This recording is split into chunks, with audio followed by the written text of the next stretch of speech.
তোমার প্রভু তোমাকে ডেকে বলেছে আমাকে ডাকো, আমি মাফ করে দেবো। সুবহানাল্লাহি ওয়া বিহামদিহি।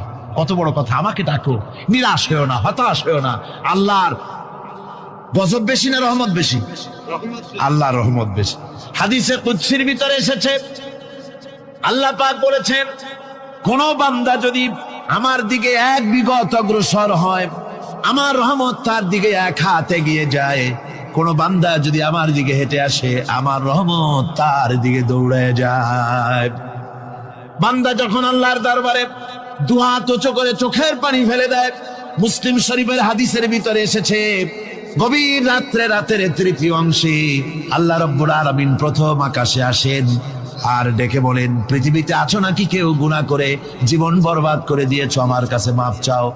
ঋণগ্রস্ত আছো, অসুস্থ আছো, অপমানিত আছো, কে আছো মাজলুম,